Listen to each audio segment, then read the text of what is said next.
Hello friends, WhatsApp. फिर से मैं अपने इस यूट्यूब चैनल में आप सबका स्वागत करता हूं। इस वीडियो में हम लोग देखेंगे कि किसी स्क्वायर मैट्रिक्स की आइगन वेक्टर कैसे निकालते हैं। तो आइगन वैल्यू निकालने के लिए हमने देखा है इससे पहले मैंने एक वीडियो बनाया है जिसमें मैंने पूरा एक्सप्लेन किया है कि eigen values of square matrix कैसे निकाले जाते हैं। उस वीडियो का लिंक मैं डिस्क्रिप्शन में डाल दूँगा। तो पहले आपको क्या करना है, आइगन वैल्यू निकालनी है। फिर आइगन वैल्यू का यूज़ करके हम लोग आइगन वेक्टर निकालते हैं। तो आइगन वैल्यू निकालने के लिए मैंने एक्सप्लेन किया था कि मैट्रिक्स ए लेना है, minus times lambda times identity matrix लेना है, और ये जो नया मैट्रिक्स बना है उसका डिटर्मिनेंट लेना है और वो इक्वल टू 0 डालना है। तो ये बन गया आपका आइगन इक्वेशन। और इसके जो रूट्स होते हैं, रूट्स ऑफ आइगन इक्वेशन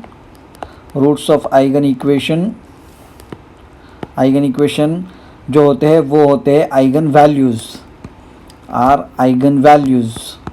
तो आपको क्या करना है, यही जो ये है, ये मैट्रिक्स इसको कहते हैं आइगन मैट्रिक्स कहते हैं। A minus lambda times of identity, इसको आइगन मैट्रिक्स कहते हैं।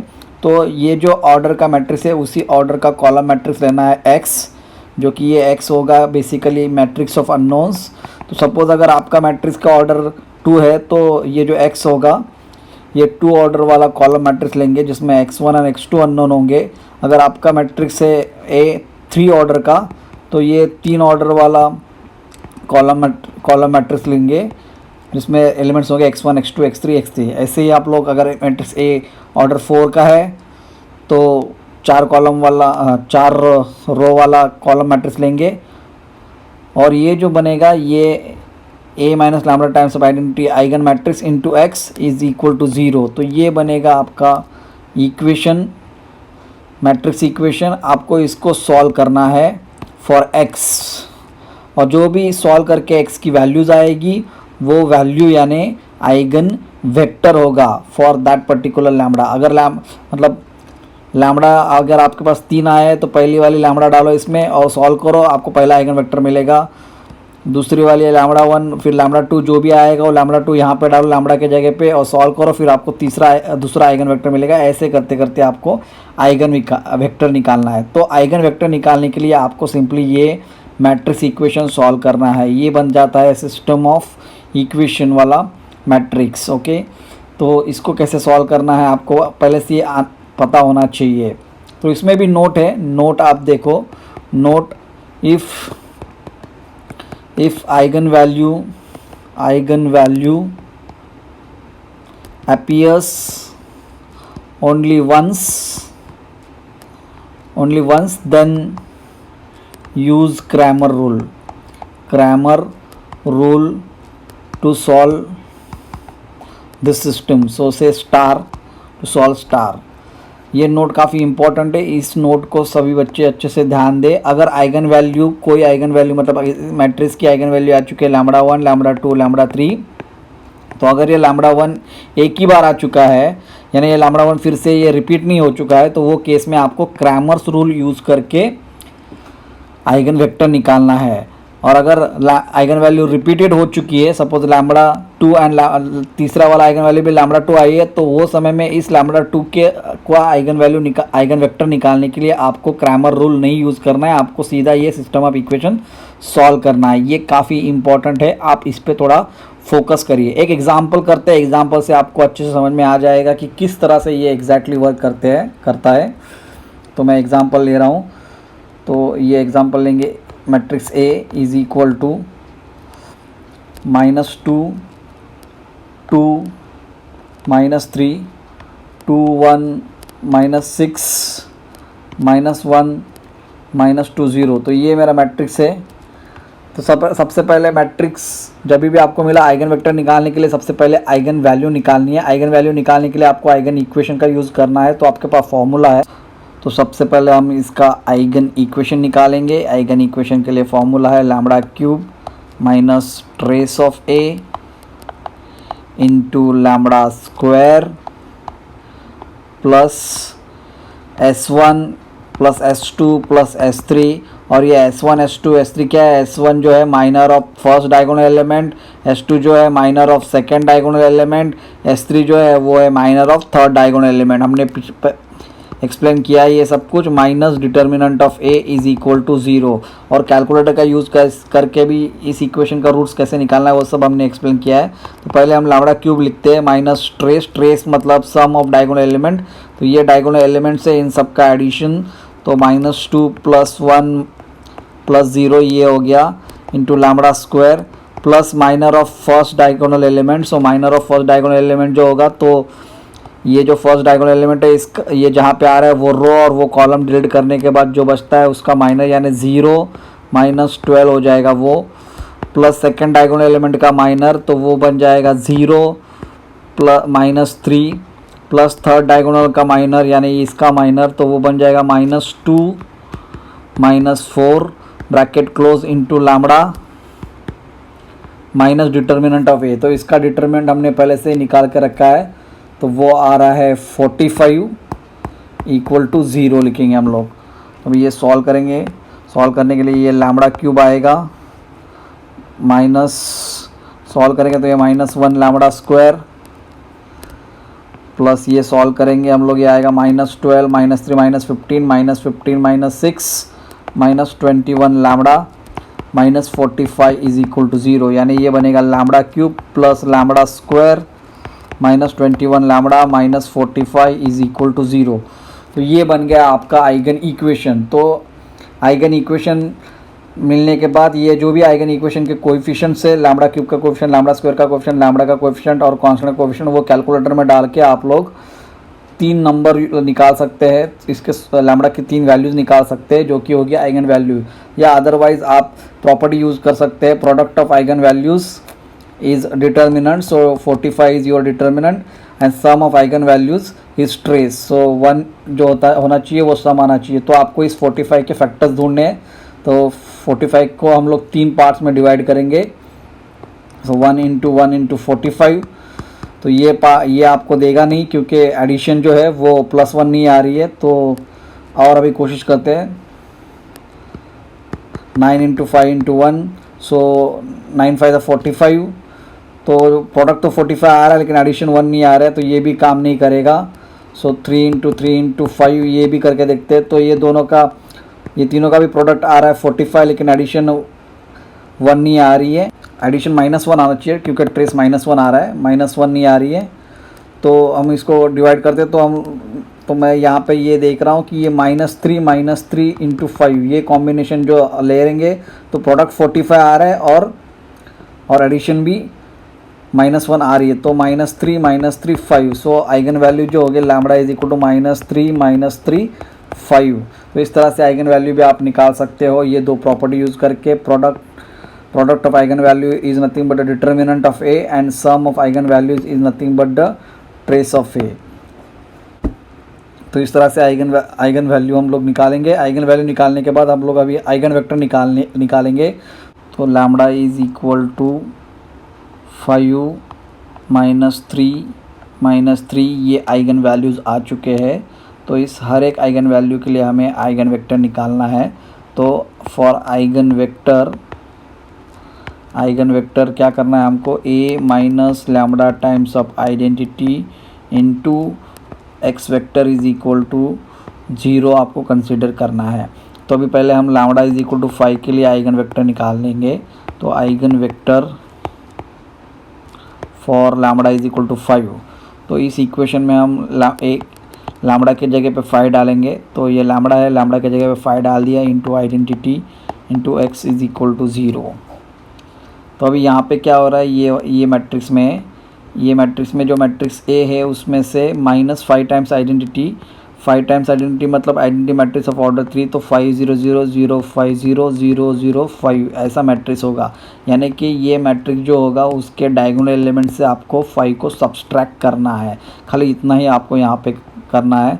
तो हमारा जो भी मैट्रिक्स A है उसके हर एक डायगोनल एलिमेंट से 5 को हम सब्सट्रैक्ट करेंगे, बाकी के एलिमेंट एज इट इज़ रहेंगे। तो ये -2 पहला एलिमेंट है, तो -2 -5 -7 हो जाएगा। तो ये सेकंड एलिमेंट और ये third element as it is होगा। तो इसलिए ये 2 है, फिर बाद में डायगोनल एलिमेंट है 1, उसमें से -5 करेंगे हम तो ये -4 बचेगा। फिर आगे जाएंगे हम लोग का आएगा -6 एज इट इज़, फिर -1 -2 एंड देन ये यहाँ पे थर्ड वाला डायगोनल एलिमेंट है, तो थर्ड वाला डायगोनल एलिमेंट में -5 हम लोग क्या करेंगे, सब्सट्रैक्ट करेंगे, तो 0 -5 आ जाएगा, तो -5 हो जाएगा ये इस तरह से। तो हमारा जो नया a-5 टाइम्स आइडेंटिटी जो होगा वो होगा -7 2 -3 2 -4 -6 -1 -2 -5। और फिर आपको यहाँ पे ये x लिखना है, column matrix x1 x2 x3 is equal to 0। तो जो नोट दी है वो नोट का यूज़ करेंगे हम लोग, क्योंकि लैम्बडा इज इक्वल टू 5 जो है वो एक ही बार आ चुका है, तो नोट में क्लियरली लिखा था अगर lambda is equal to lambda appears only once then use Cramer's rule to solve. तो यहाँ पे सॉल्व करने के लिए हम लोग क्रैमर्स रूल का यूज़ करेंगे। तो हमेशा याद रखना जब कभी भी लैम्बडा आइगन वैल्यू एक ही बार आ गई है तो ये सिस्टम सॉल्व करने के लिए हम लोग क्रैमर्स रूल यूज़ करेंगे। तो काफ़ी इंपॉर्टेंट है, अच्छे से ध्यान देना। अगर आइगन वैल्यू एक ही बार आ चुकी है तो आइगन वेक्टर निकालने के लिए ये जो मैट्रिक्स इक्वेशन सॉल्व करना होता है उसके लिए आपको क्रैमर्स रूल यूज़ करना है। तो क्रैमर्स रूल में होता क्या है, आपको x1 के नीचे ऐसे 2x2 मैट्रिक्स लिखना है, इक्वल टू -x2 लिखना है, उसके नीचे भी 2x2 मैट्रिक्स आएगा, और फिर x3 होगा, उसके नीचे भी 2x2 मैट्रिक्स होगा। तो ऐसे लिखने के बाद यहाँ 2x2 मैट्रिक्स में एलिमेंट्स कौन से होंगे, तो आपका ये जो भी मैट्रिक्स है इसमें 3 रो है, तो 1 2 3 रो, उसमें से जो भी 2 रो इंडिपेंडेंट है उसके एलिमेंट्स आपको यहाँ पे लिखने हैं। तो जो भी 2 रो है इंडिपेंडेंट आपको यहाँ पे दिखेंगे, उसमें से आपको सेलेक्ट करना है। तो यहाँ पे क्लियरली मैं पहला और दूसरा रो ले रहा हूँ इंडिपेंडेंट, यानी अगर आप किसी एक रो को अगर किसी नंबर से मल्टीप्लाई करोगे तो दूसरा रो डायरेक्टली नहीं आना चाहिए। तो यहाँ पे क्लियरली अगर आप इस रो को मल्टीप्लाई करोगे किसी नंबर से तो ये वाला रो आएगा नहीं, क्योंकि 7 और 2 क्लियरली देख रहे हैं वो दोनों अलग नंबर है। तो 2 को किसी से भी मल्टीप्लाई करो तो 7 नहीं आएगा, या ये 7 को किसी से मल्टीप्लाई करो तो 12 नहीं आए 2 नहीं आएगा यहाँ पे। तो ये दोनों क्लियरली इंडिपेंडेंट दिख रहे हैं, तो हम लोग ये पहला और दूसरा रो ले रहे हैं। तो अगर आप x1 निकाल रहे तो x1 निकाल समय पहला वाला जो कॉलम है उसको आपको ढकना है, बाकी बचे हुए कॉलम के एंट्रीज लिखने हैं। तो आएंगे 2 -4 -3 -6, इस तरह से हम लोग लिखेंगे x1 के नीचे। x2 लिख रहे हैं तो ये जो सेकंड कॉलम है उसको आपको हाइड करना है और फर्स्ट और थर्ड कॉलम की एंट्री लिखनी है। तो वो आएंगे -7 2 -3 -6, और x3 के लिए हमें थर्ड कॉलम को हाइड करना है और फर्स्ट और सेकंड कॉलम के एंट्रीज लिखने हैं। तो -7 2 2 -4, तो इस तरह से ये हो गया। अभी इसको सॉल्व करेंगे तो x1 के नीचे आएगा, सॉल्व करने के बाद ये आएगा -24, x2 के नीचे आएगा 48, x3 सॉल्व करेंगे, x3 के नीचे आएगा वो 24, इस तरह से। तो अभी ये फिर से इसको सॉल्व करेंगे तो ये x1 के नीचे आएगा -1, x2 के नीचे आएगा 2 और x3 के नीचे आएगा 1।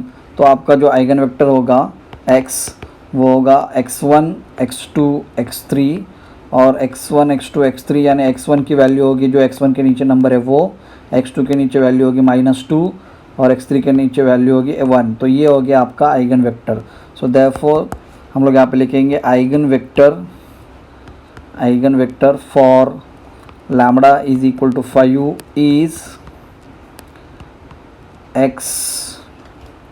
तो बेस में 5 के लिए है तो हम लोग यहाँ पे लैम्बडा इज इक्वल टू 5 करके ऐसा लिख सकते हैं, और यहाँ पे वो वेक्टर लिखेंगे -1 -2 1, इस तरह से। तो ये हो गया लैम्बडा इज इक्वल टू 5 के लिए आइगन वेक्टर। अभी लैम्बडा इज इक्वल टू -3 के लिए eigen vector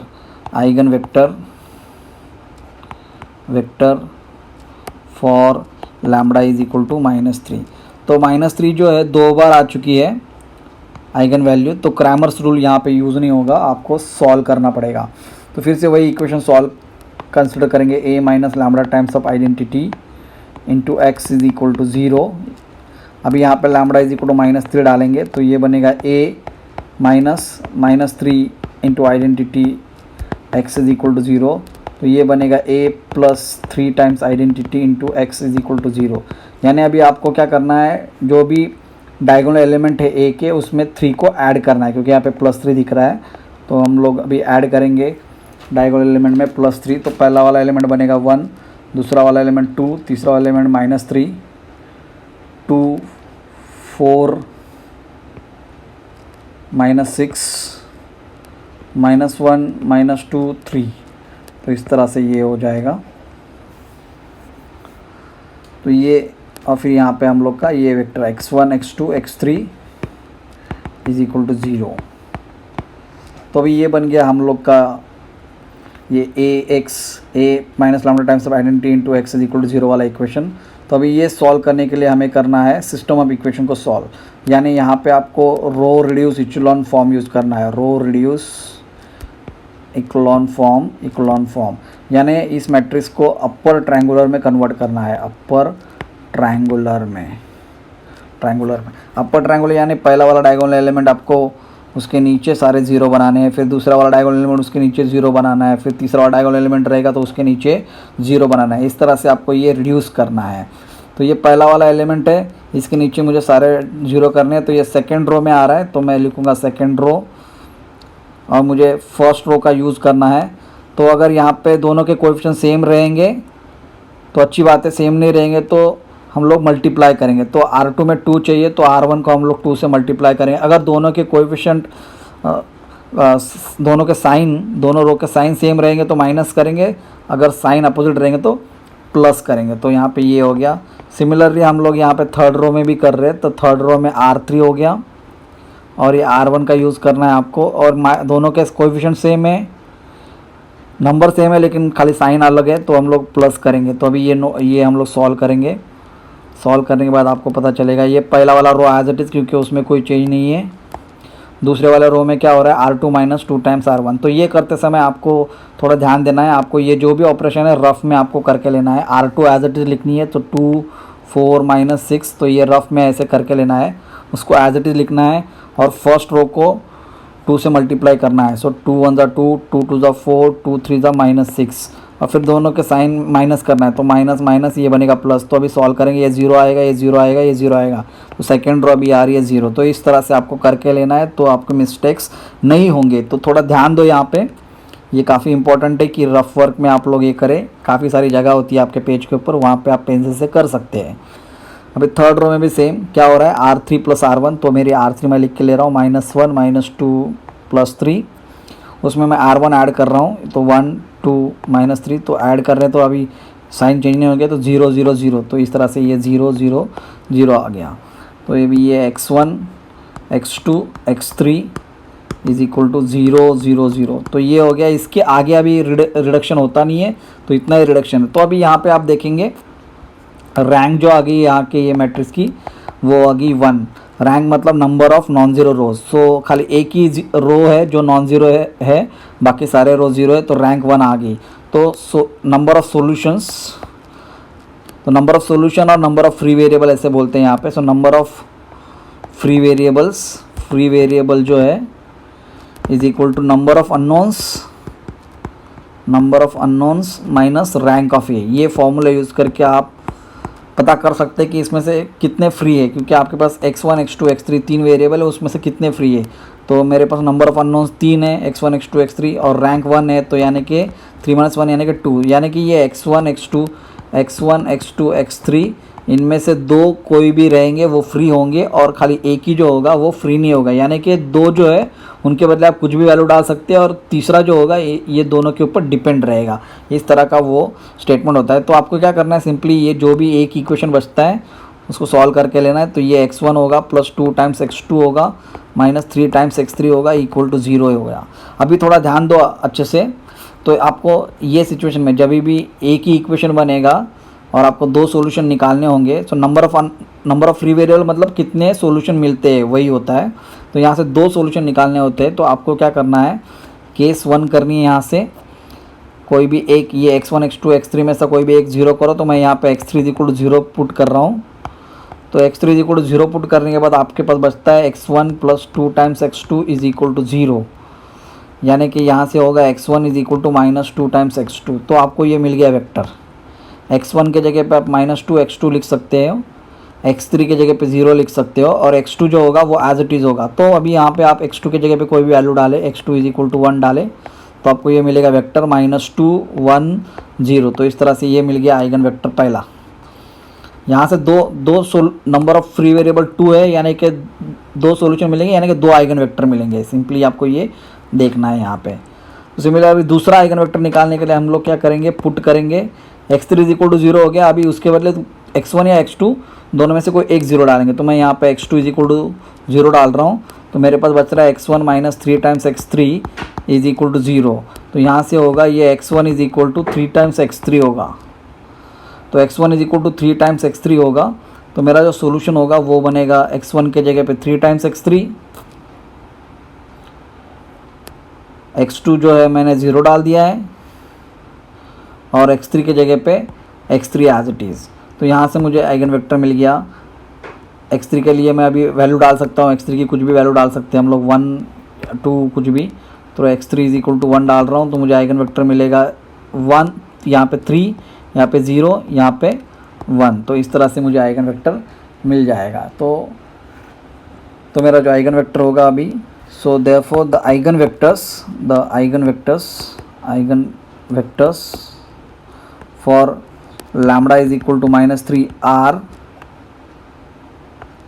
-2 1 0 and 3 0 1। Eigen vector जो हो गए वो होंगे -2 1 0 एंड 3 0 1। थैंक यू दोस्तों। अगर ये आपको मेरा वीडियो अच्छा लगा हो तो मेरे चैनल को लाइक करिए, सब्सक्राइब करिए और आपके दोस्तों के साथ शेयर करिए। धन्यवाद।